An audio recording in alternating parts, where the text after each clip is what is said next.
self-introduction. I am a radio astronomer, especially in the millimeter and submillimeter wave regions. As I will show later, I used several radio telescopes. I usually use the Nobeyama, large millimeter wave radio telescope in Japan, Nobeyama 45-meter radio telescope. And we observed a variety of molecular lines, and especially we succeeded to hunt, discover. Let's see, how many? We discovered 17 new interstellar molecules.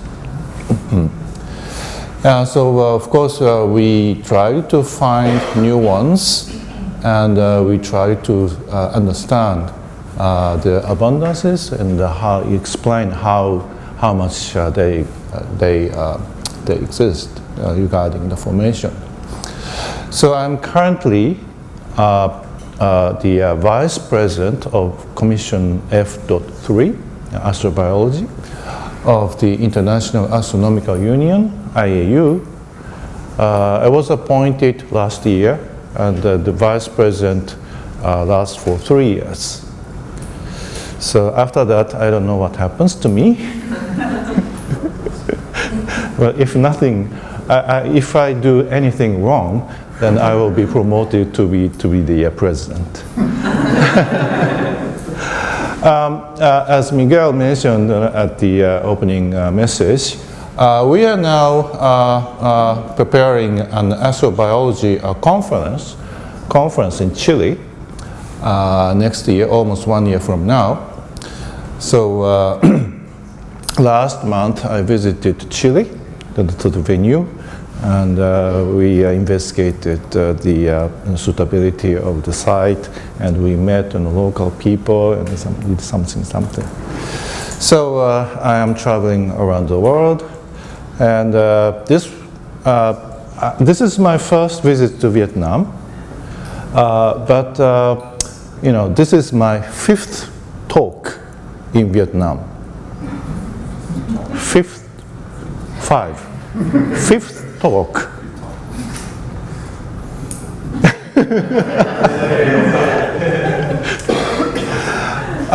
I have a friend in Vietnam. He's a Vietnamese working in Korea and Japan.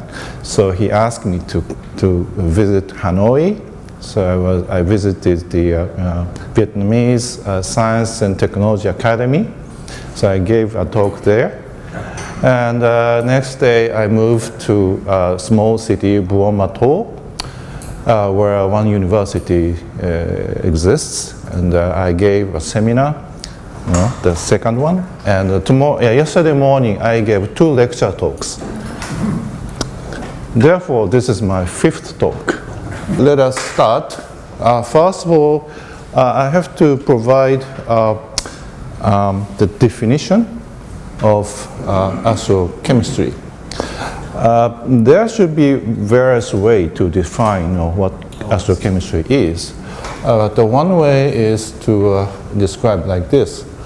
Astrochemistry is the study of abundances, how much they exist, of chemical elements, in those cases primarily atomic and molecular form, and elements and molecules in the universe, and their interaction with radiation, because they emit or absorb electromagnetic signals.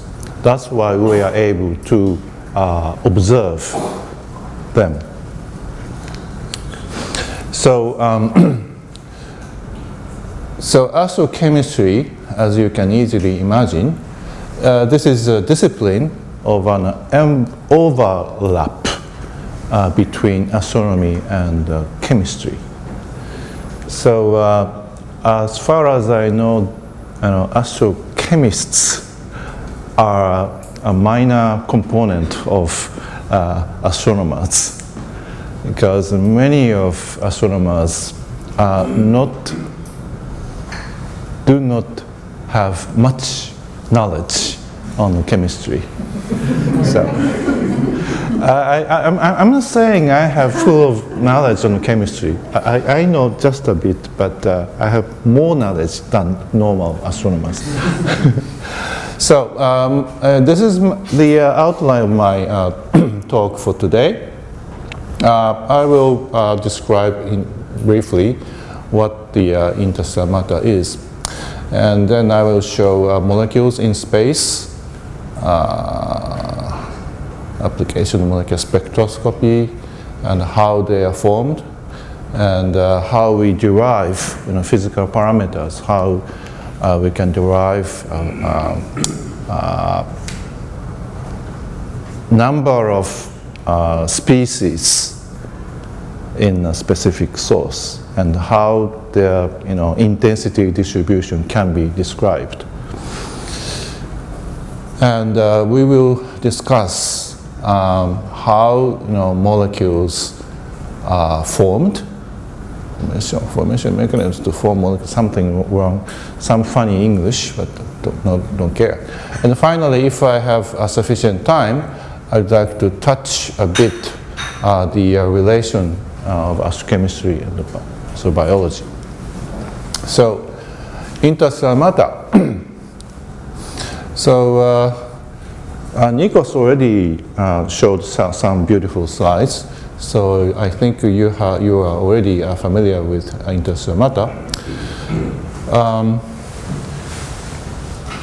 I think many of you have seen this object. What is Pleiades? Yes. So Pleiades is a very beautiful celestial object because stars are so blue, and we can see a very beautiful white veil around them. These veil parts are corresponding to interstellar gas, interstellar matter. I sometimes give public talks, or I sometimes visit primary or secondary schools to give lectures on astronomy, and I usually show this very beautiful picture, and kids are so excited to see a very beautiful picture of our galaxy, the Milky Way galaxy. So usually people see stars. But my interest is not on stars, but these black parts. So if we enlarge a tiny portion of the Milky Way galaxy, we can see such a nebula. Usually we can see a beautiful, landscape toward the galactic center direction. This is Messier 8, if I'm correct. And here we can see, complicated shape of black part. These part corresponds to dark molecular clouds, because there are plenty of small solid particles inside. Therefore, these solid particles hide starlight behind. That's why these parts look so black. So now we are able to understand their physical state like this. This diagram shows a relation between number density in hydrogen atoms per cubic centimeter versus temperature in log scale. So there are a variety of interstellar gas. Some part has very high temperature, up to about 1 million K, but the density is so low. So this part is almost ionized. That's why this gas is called coronal gas. Coronal gas can be found, for example, inside a supernova remnant. So here we have atomic gas, and this curve corresponds to the pressure equilibrium. The pressure times temperature becomes constant. So this part is mainly mainly consists of atomic hydrogen gas. And if the temperature goes down, keeping the same pressure, then atomic form is converted into molecular form. So in this part, we have molecular gas. And I think some of you know how stars are formed. And once stars are formed, the gas surrounding the stars are ionized. Once they are ionized, pressure becomes twice. So we have ionized region, so-called H2 region. So for molecular hunters, our interests are primarily on this part. Okay.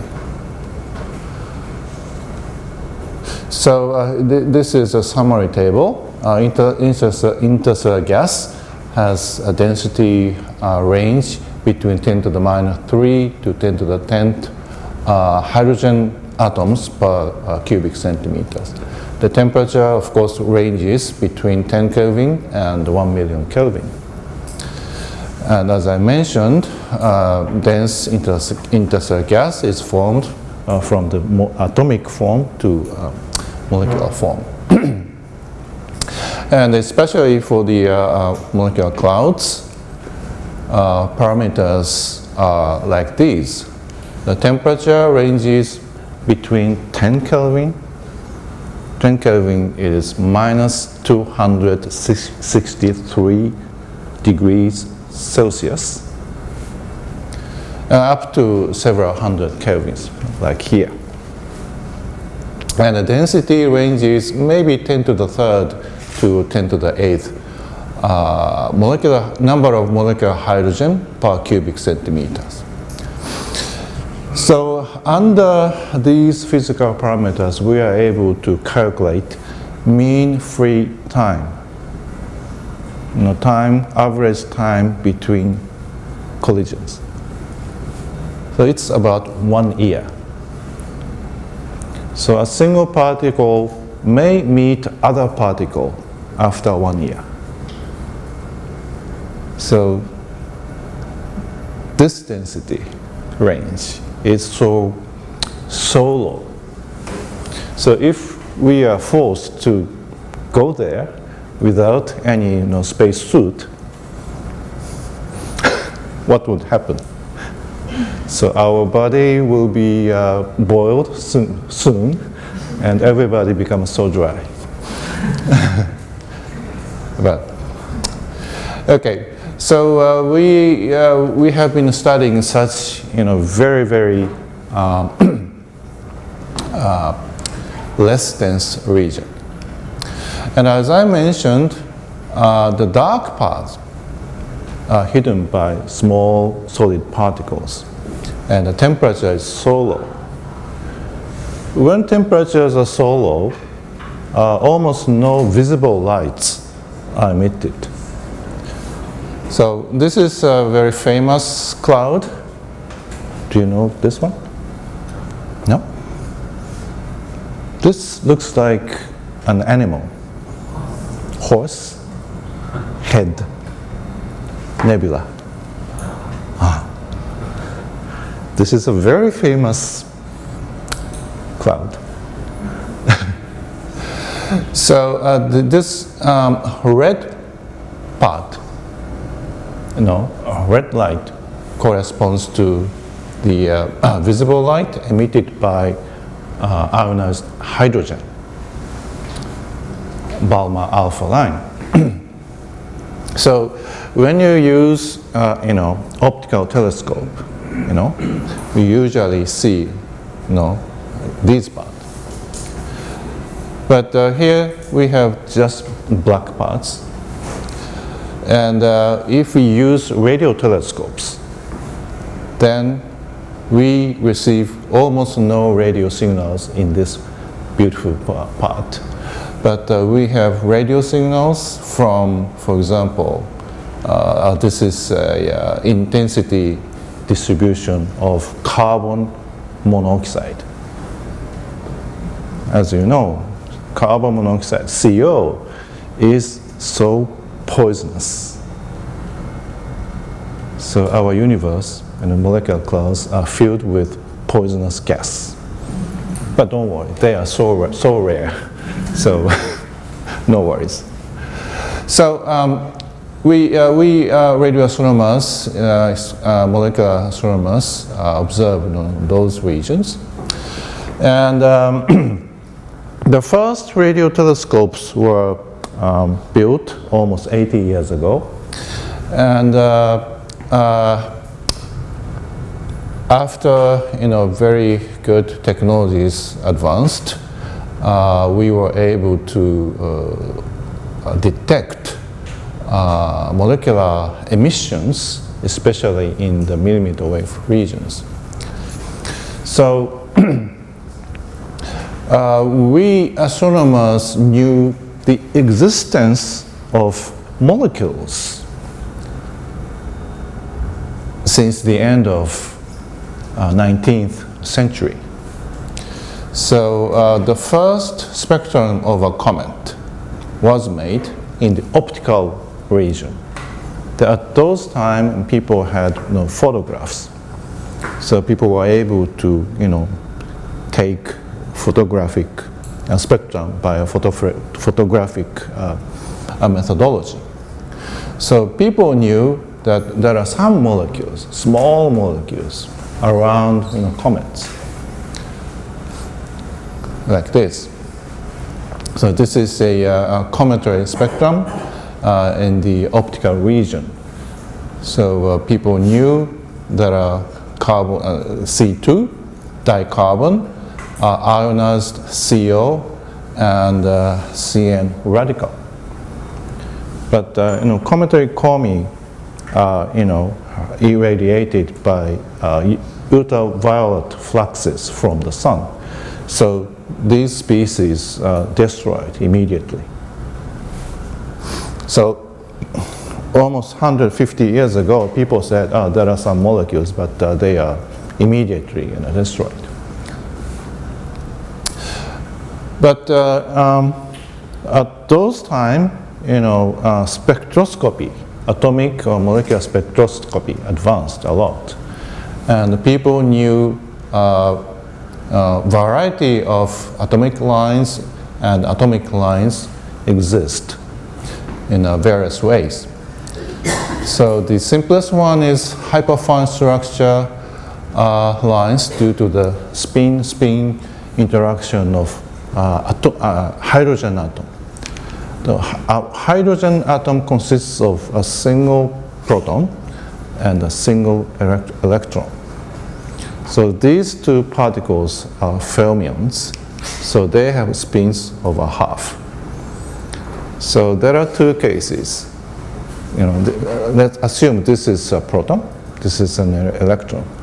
So spins may be parallel in this case, and may be anti-parallel. This state has slightly higher energy. This is more stable. There is small energy difference. And because this is slightly high in energy, so after some time, so this state becomes this state. So radio emission will be available. So that's the emission, radio emission from a neutral hydrogen. So if we go to an ionized regions, we are able to see variety of recombination lines. Atoms are ionized by absorbing ultraviolet photons. Then they will recombine with protons. then there are a variety of energy levels, and they cascade it into various lower energy status. Then variety of emissions can be available. These are recombination lines. For molecular lines, molecules have, molecular spectrum are so complicated. Let's assume we have CO, carbon and oxygen. They are, connected by electromagnetic force. So CO cores may rotate, or this distance may change. There should be vibration. And of course, there are many electrons orbiting around these cores. So the energy states of electrons may vary, but emissions due to electrons are usually located in visible or ultraviolet ranges. So in radio techniques, we cannot see them. But pure rotational lines have very small energy. So their emissions usually come to radio region, especially in the millimeter wave regions. So that's why we use millimeter wave radio telescopes to study molecular lines. So how do we search for them? So now the transition frequencies are available by laboratory microwave spectroscopists. They are very good at predicting transition frequencies. So we, astronomers have to have very good friends of spectroscopists. So this is another, research collaboration. So laboratory spectroscopists are very good at measuring the spectrum in the lab, and they are very good at calculating molecular spectrum. So once transition frequencies become available, we choose the best or most appropriate transitions to be observed, because radio telescopes usually have a limited bandwidth, spectral ranges to observe. So we need to calculate intensity distributions where we are able to see the strongest lines, for example. So we sometimes conduct spectral line surveys, because a single species emits radio waves in a variety of frequencies. So if we observe only a single line, there could be other possibilities. This line may be reconciled by other species. So we need to observe multiple frequencies. To do that, it is required to cover very wide frequency ranges. So we sometimes conduct spectral line surveys. And after detecting candidates, we will try to identify detected species by accessing transition databases, which are created and maintained by laboratory spectroscopists. And once we have unknown lines, unknown means nobody has measured, even in laboratories. And on those cases, we analyze a relation among detected radio lines. And if we are able to find harmonic relations, then we try to reproduce those species in the lab. And if successful, we are able to claim new detections. So we did that for more than 20 years. So these days, many lines can be obtained efficiently because we have very sensitive receivers, and the detectors sometimes have very wide spectral ranges. So this is the general idea. So radio astronomers and laboratory spectroscopists collaborated for a long time. And in radio astronomy, we have long history in the detection of molecules. In 1969, we astronomers detected formaldehyde.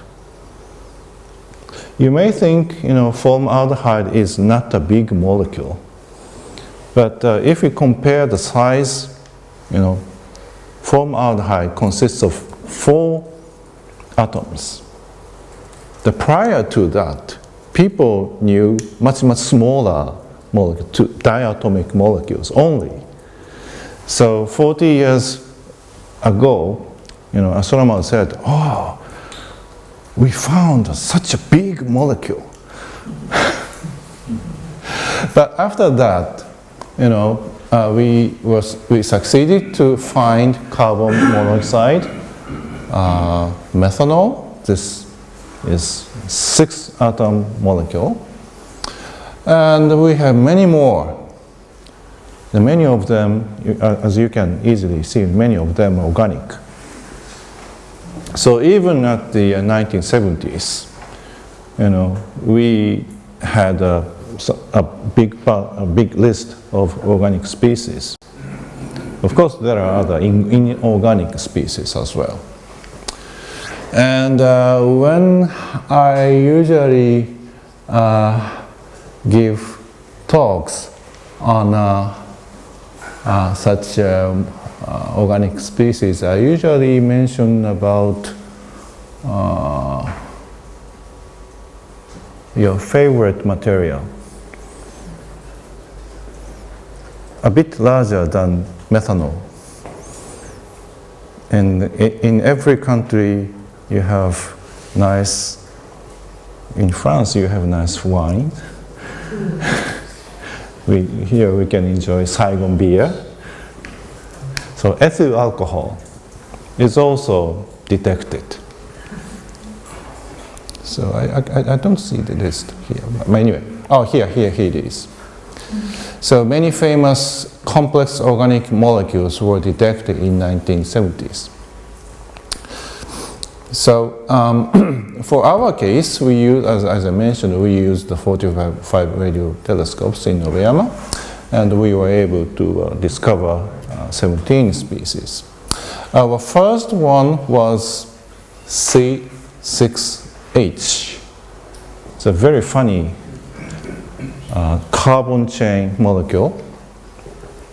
A single line is split into doublet, so due to the fine structure, and each fine structure line is further split into hyperfine components. So we can see 4 lines simultaneously. So the separation of the hyperfine splitting and the separations of separations of fine structure lines and the separations between hyperfine structure lines will tell the structure of the candidate molecule. So we were able to identify by using such spectroscopic knowledge. So we conducted a spectral line survey between 8.8 and 50 gigahertz. It took almost 10 years toward the Taurus molecular cloud 1, which is a very famous, very cold molecular cloud. And each spectral line is so narrow and weak That's why we need to spend 10 years. But as far as I know, no other groups in the world can conduct a similar spectral line survey. So after conducting, this spectral line survey, we were able to find, 16, 17 new species as well.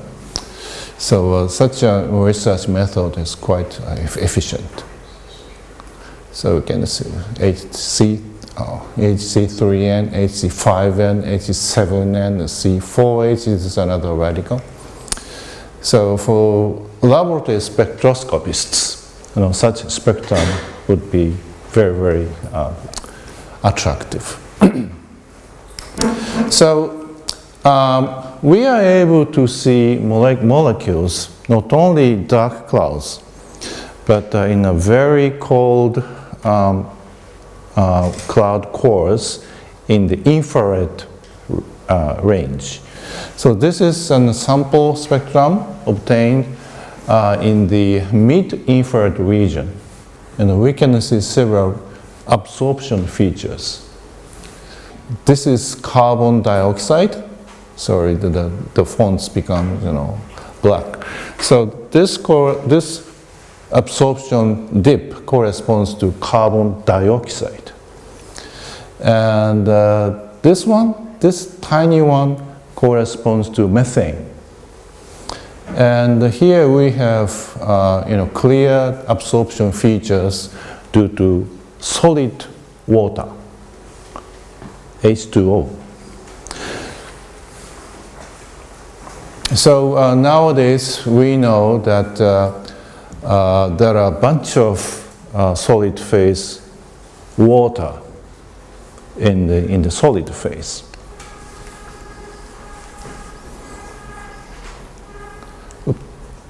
Okay, so not only radio, but infrared region is very efficient in finding molecules, especially non-polar species. So some years ago, the European Space Agency launched Infrared Satellite Observatory, ISO, and they were able to identify carbon dioxide, HF, benzene, and so on. These are non-polar species. HF is polar, but CO2 has no electric dipole moment, so they emit no radio signals. But the vibration, they have vibrations, so people are able to see infrared spectrum. So the detection history continues up to today. So 6 years ago, people were able to discover C60 is a fullerene. The shape looks like a soccer ball. And there are a variety of organic molecules so far detected by using very large millimeter wave telescopes. So this is a long list, so I would not mention about the details. However, these days we have much more sensitive telescope, such as ALMA, which is located in Chile. So people are able to see other more complex molecular species very soon. So in summary, we have about 190 molecules so far in the interstellar space and the circumstellar spaces. So there are various ways to classify those 190 interstellar molecules in the space. And one idea is, first of all, to have simple molecules, molecular hydrogen, CO, water, CO2, ammonia, and so on and so on and so on. I should tell you that molecular hydrogen is the most abundant molecule in the universe. And the second most abundant species are CO, and water. And we have a variety of ions, molecular ions. So if you compare these two, you can easily see, H3 plus is related to H2. If we add a proton to molecular hydrogen, it becomes H3 plus ion, the same. And we have many radicals. Radicals are very reactive. If we have a radical species here, that they react immediately. But as I showed you the physical parameters of the molecular space, molecular cloud, the averaged, time between collision or meeting is 1 year. So even if a species is very reactive, there are no partners to meet. So they stay as they are. So that's why we can see a variety of ions, radicals, and something. And as I already mentioned, we have a variety of stable molecules which are very familiar to us. So we are now able to see, these species toward a variety of sources. For example, starless cores. Starless cores is a place where no stars are being formed. Usually they are so quiet, so cold, so no emissions are seen. But when we use sensitive radio telescopes, we are able to see a variety of complex species. And this is methylformate. This is an isomer to vinegar, acetic acid. That's quite strange that in the universe, acetic acid exists less than its isomer, methylformate. In other words, our molecular spaces is not so sour. So we can see strong signals of methylformate toward the center of the Orion Nebula. Orion KL is a star-forming region inside the Orion Nebula. Or we can see funny long carbon chains toward the center of this black part. So here you can see a spectra. These correspond to negative ions. So laboratory spectroscopists,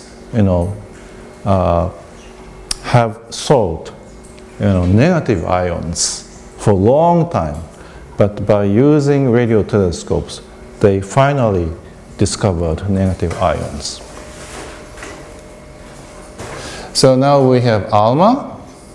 So we are able to see less abundant species. For example, now we are able to see glycolaldehyde. This is actually not a sugar, but this is related with sugar. So I think during the coffee time you get some sugar, but this species is related with sugar.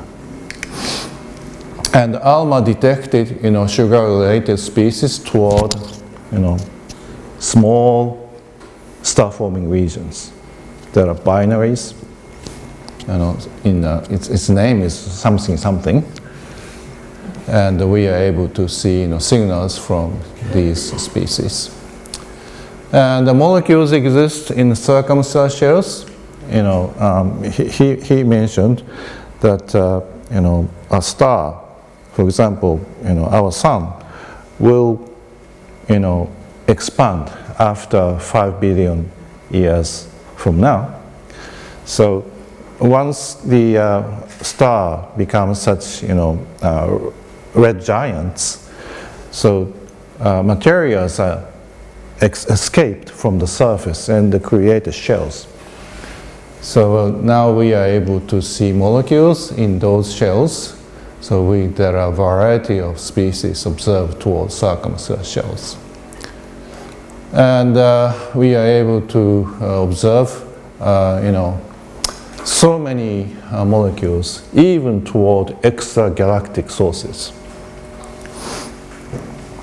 So if you are interested in to study the further details, I would suggest the CDMS, Cologne Database of Molecular Spectroscopy. So you can easily find this database on the internet, CDMS. So, oops. This is a small list of complex organic molecules because this training school is should be related with astrobiology. So I would like to list several complex organic species. As I mentioned, we have alcohols, acetic acid, methylformate, dimethyl ether. This is acetone, glycolaldehyde. Then we have organic molecules containing both carbon and nitrogen atoms. So now we have about 100 complex organic molecules. However, no amino acids have so far been detected. So a discovery of a amino acid would be an interest to many people, but in the last 40 years, astronomers challenged to find amino acids, and all trials failed. That's one of the reasons why we invested a lot of money to construct and operate the ALMA telescope. One of the very important scientific theme for ALMA is to find amino acids. Okay, I should tell more complex organics. This is a mass spectrum observed toward comet Wild number 2 in the so you can see this I don't know how to express, but we can see a variety of benzene cores. So when we observe comets or meteorites, we are able to detect such more evolved organic species. So they are usually referred to polycyclic aromatic hydrocarbons, PAHs, and they may have such shapes, and we can see infrared absorption features toward several sources. They are attributed to PAHs. And according to the president of Commission F.3, Sang Kwok, he will show up very soon. So there are much larger species like these, and these may be formed around an evolved stars, and they may create more complex species. Okay, this is evolved stars. So how we derive physical parameters? This is a bit technical, and I will explain very, very rapidly. So when we observe a variety of molecular lines, we have to analyze their excitation status. There are many energy levels, and a molecule should be distributed under thermodynamical equilibrium. This is just an assumption.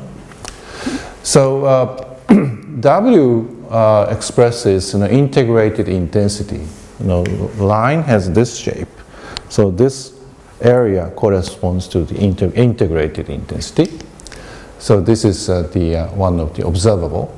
So what we want to derive are Coulomb density, a number of molecules per unit area per square centimeters along the line of sight, and temperature to describe the Boltzmann distribution. So these are parameters that can be obtained by microwave spectroscopic studies. So for example, we are able to draw such diagrams. So these are so-called rotation diagrams. As I mentioned, we assume the Boltzmann distribution with T rotation. Rotation is this so-called rotation temperature. So we have to assume that all lines are thin, optically thin. Then it is quite easy to derive such diagrams. Then we are able to derive the temperature and number of molecules. It's okay, let's skip that. So sometimes we face some difficulties in deriving accurate rotational temperatures and Coulomb densities. For those cases, we utilize non-local thermodynamical equilibrium analysis. So we have to solve equations of statistical equilibrium by manipulating radiative excitation and de-excitation, collisional excitation and de-excitation processes. So this is more complicated, so I won't tell you the further details. There are a variety of methods to derive physical parameters. So as results, now we are able to derive molecular abundances toward a variety of sources. So this is a sample. These histograms compare molecular abundances among Orion, the Orion Nebula, Taurus molecular cloud 1. This is a typical cold dark cloud. Orion, at the center of Orion, massive star formation is now going on. And IRC plus 10 to 16 is a typical circumstellar shell object. So these are a list of species. So molecular hydrogen is the most abundant one toward any source. And the CO has a relative abundance to molecular hydrogen of 10 to the minus 4. Okay, so this is the second most abundant species. And methanol, here we have methanol. The black corresponds to Orion. Toward Orion, methanol is so rich, but for other two sources, almost nothing. So we can see such, differences among different physical regions. On the other hand, we have long carbon chains, rich long carbon chains toward very cold dark cloud, while these long carbon chains are very much less toward Orion KL. So why? So to answer those questions, we have to consider, formation schemes on molecules. So as I mentioned, H2 is the most abundant species in molecular clouds. The CO and H2, or water, is the second richest species, who have a relative abundance to H2 of 10 to the minus 4. And there are a variety of molecular ions, radicals. They, because they are charged, so they can react by utilizing electromagnetic attraction. So once a molecule meets an electron, then they can immediately, react, combine immediately. And a photon will be emitted. So that's the idea. And there have been two major reaction schemes so far. One is gas phase reactions, because molecules detected in molecular clouds exist in gas phase. So this is a very natural idea that those species are formed in gas phase. Another idea is because we know there are small particles, dust particles, solid phases. So molecules may be formed on the solid phase and they may be evaporated from the surface. So the first one, gas phase reactions. Before explaining, I should tell that I use several slides which she created.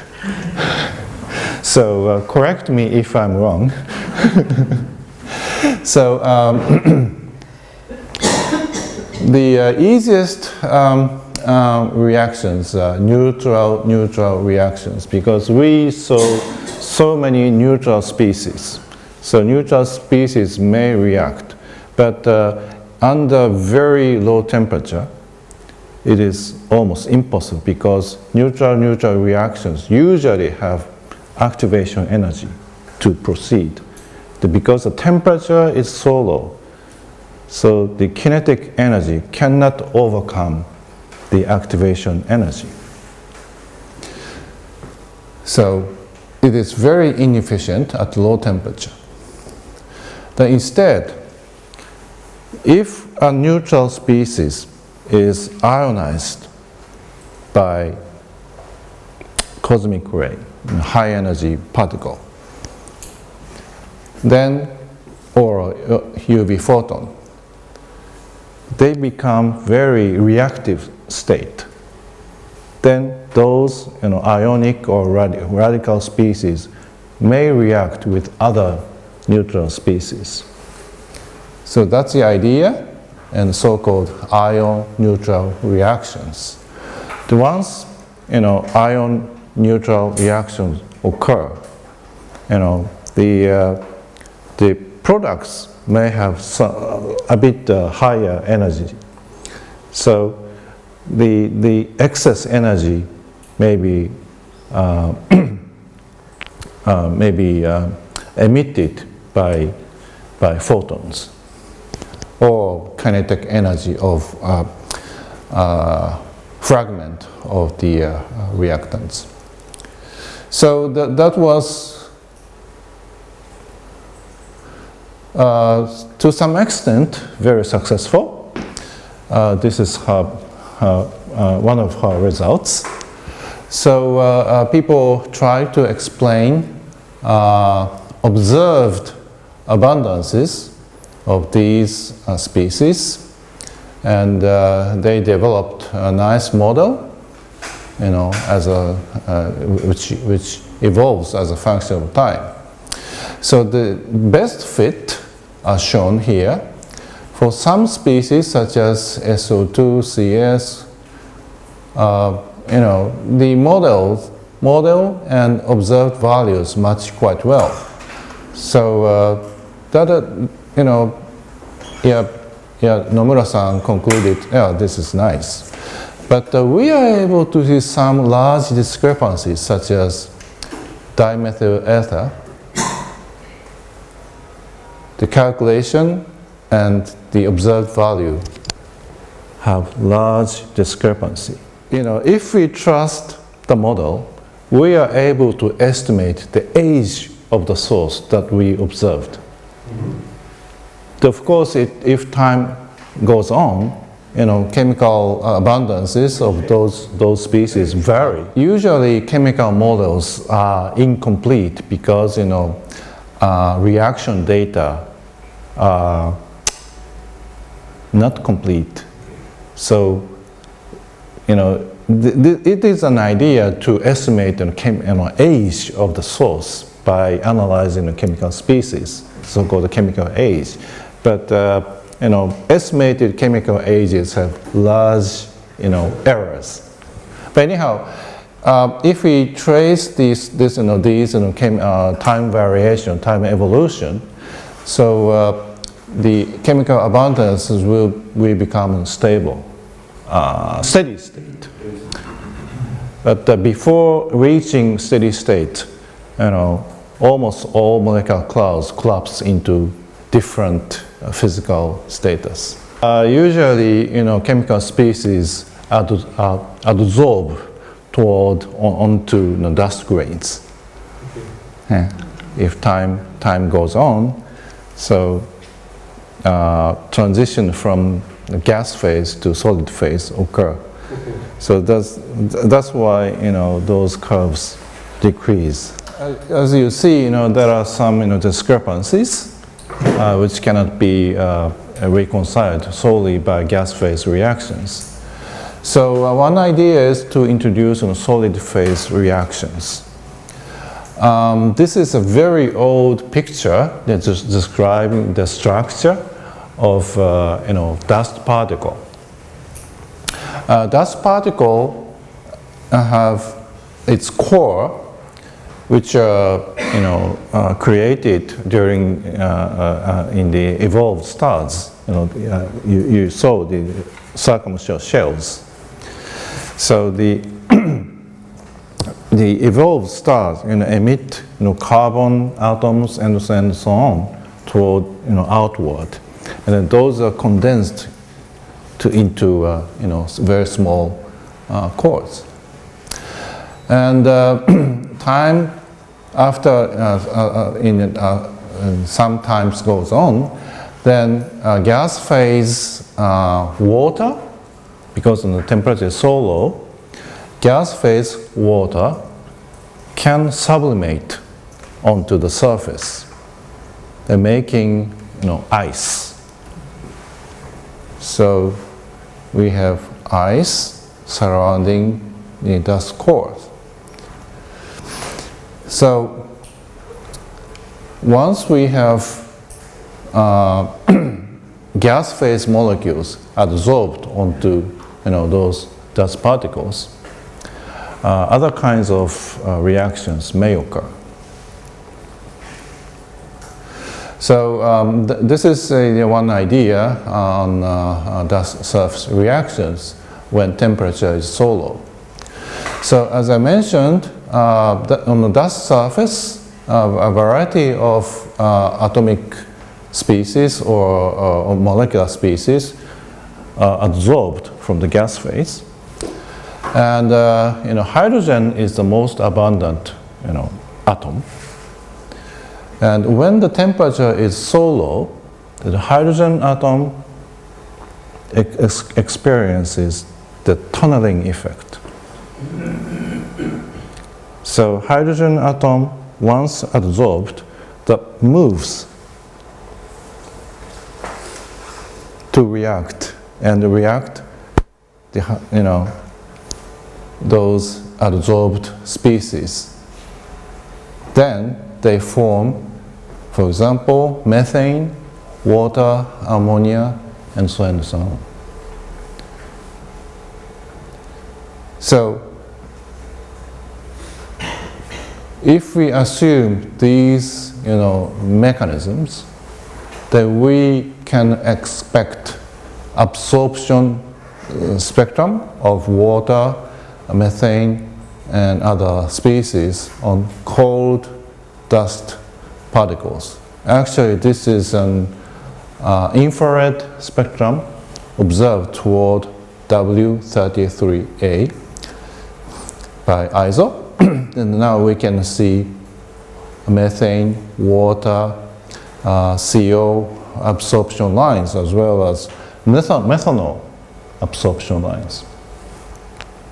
So now we know that a variety of solid phase species exist on dust particles. So before star formation, the molecular clouds are so cold with the temperature of about 10 Kelvin. So this surface reaction proceeds. But inside a molecular cloud, star formation process goes on. Then once a star is formed inside, then a star emits, optical or ultraviolet photons. And those photons are then absorbed by dust particles, heating those particles. Then evaporation or sublimation occurs. So solid phase particles are moved to the gas phase, which are then observed by radio telescopes or infrared telescopes. So by using this idea, we are able to explain the observed abundances of some species, especially organic species. So now we know a bit about formation of molecules, especially large organic species, which are related to astrobiology.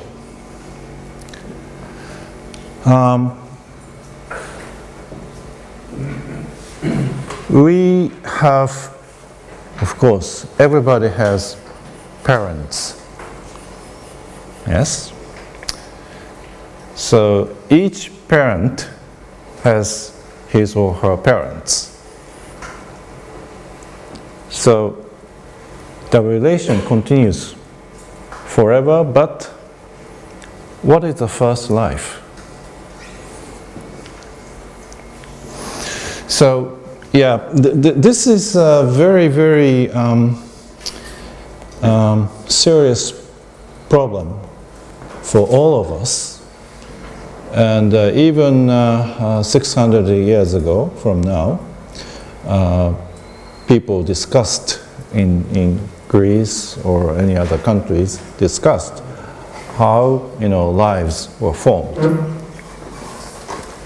So the natural idea is that the lives emerged on the Earth by utilizing organic material formed on this planet. But it was almost 20 or 30 years ago, we found that the formation of organic molecules on the Earth is not sufficient to create, we don't know how lives are formed, but if we assume, the atmosphere with the rather acidic, oxidized atmosphere, people have found that it was very difficult to form a bunch of organic species on the Earth. Instead, the idea was, we now know that organic molecules are formed in molecular clouds, which are then kept to form while forming stars and planets. And of course, comets and meteorites are formed simultaneously in the star formation process. And we know that about 4 billion years ago, so many comets and meteorites fell onto the Earth, so-called late heavy bombardment.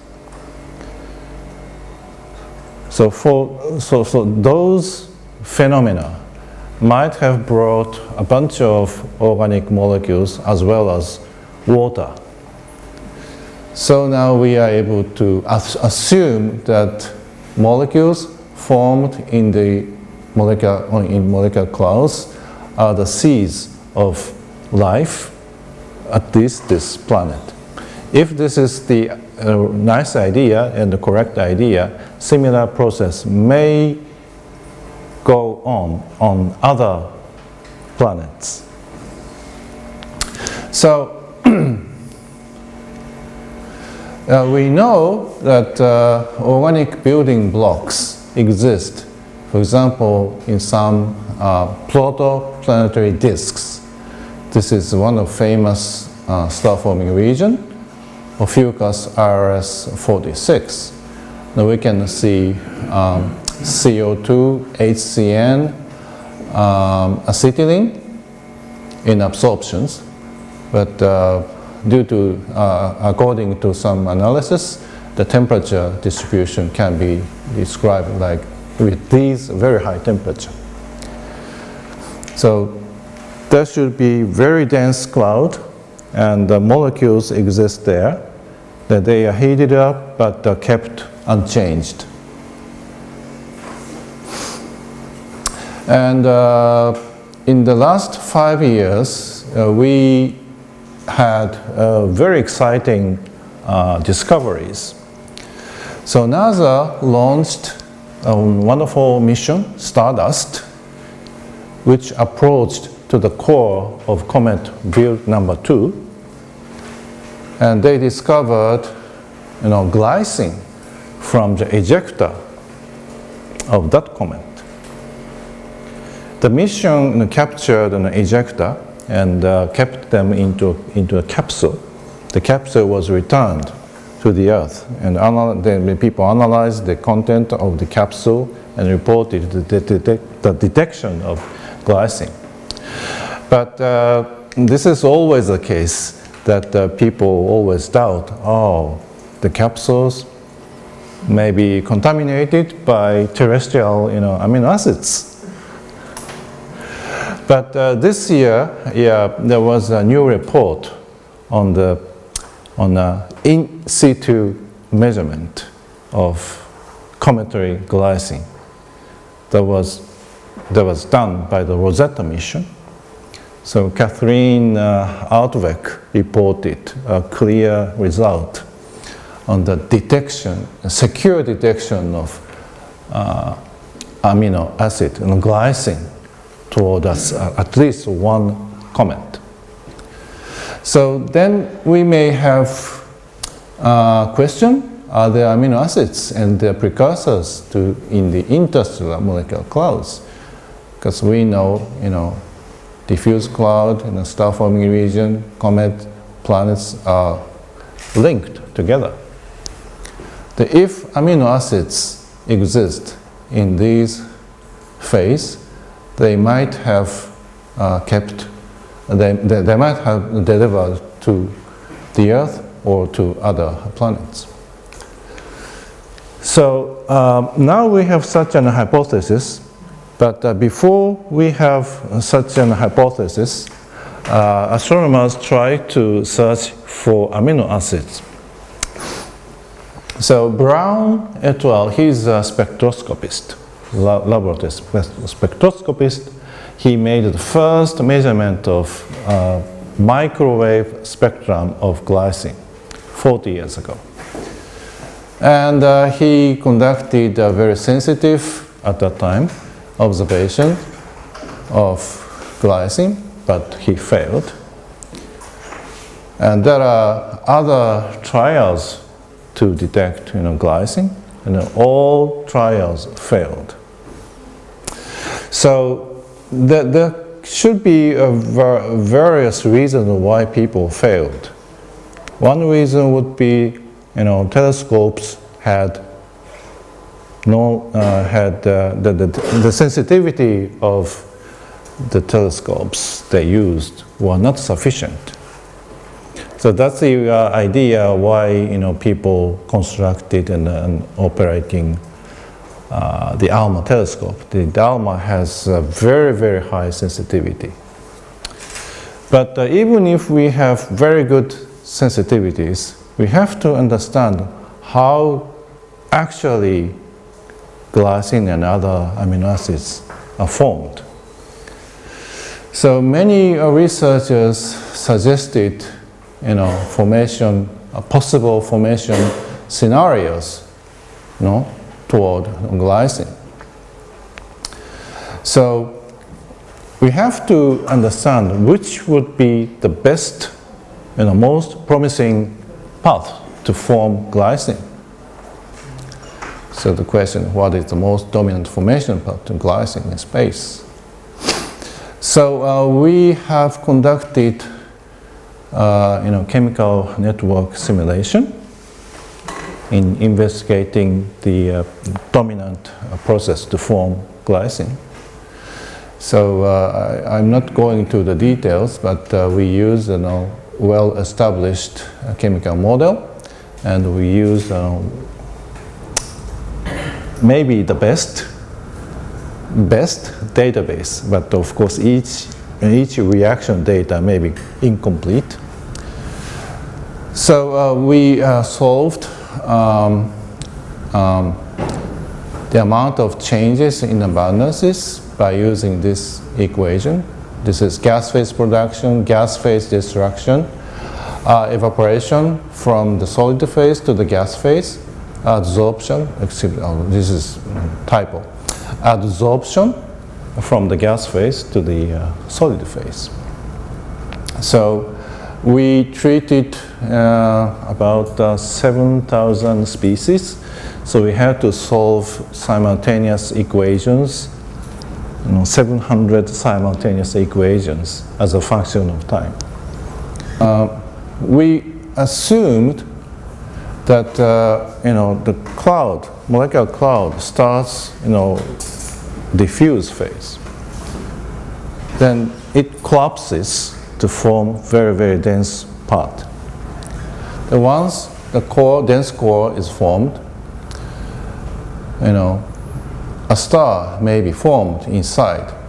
Then the temperature rises up to 200K or 400K. This temperature is enough to accelerate evaporation from the solid phase to get to the gas phase.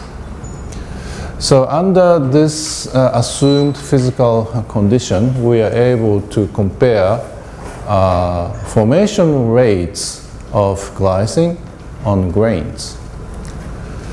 So this is a old model conducted by Robin Garrott in Germany. So this is time, this is the formation rate, how many molecules are formed per cubic centimeter per second. So Robin Garrott assumed that the glycine may be formed through HOCO plus CH2NH2. The HOCO comes from formic acid, HCOH. So in our simulation, we added newly proposed formation path, this one, methylamine plus CO2 under UV irradiation. As when we added this path, then the formation rate between HOCO radical and CH2NH2 radical increased by more than 2 orders of magnitude. So we have found that this process, especially HOCO, comes from CO2. And as I mentioned, CO2 is one of the abundant species in the solid phase. So CO2 is everywhere, and if we have abundant methylamine, this is the source of CH2NH2, we can expect abundant glycine. So we have found that methylamine plus CO2 under UV irradiation would lead to a much glycine. So we should use the ALMA telescope to succeed in the detection of glycine for the first time. So we have now the theoretical predictions, so we'd like to try to search for that. So this is the last slide. We already have about 190 molecules in the molecular space. They exist in a variety of physical environment, such as low or high mass star-forming regions, protoplanetary nebulae. Molecules exist in comets, evolved stars, extra-galaxies, and so on and so on. And prebiotic molecules are known to exist in interstellar molecular clouds, including precursors to glycine. So ALMA and other next generation facilities, I'm hoping that ALMA and the other next generation sensitive facilities may discover the seed of life. Of course, amino acid itself cannot directly lead to life, but if we are able to find a bunch of seeds, then follow-up chemical reactions in a more complicated sense may lead to the origin of life. So I'm going to finish, and I have 10 minutes more for questions and answers. Okay, thanks.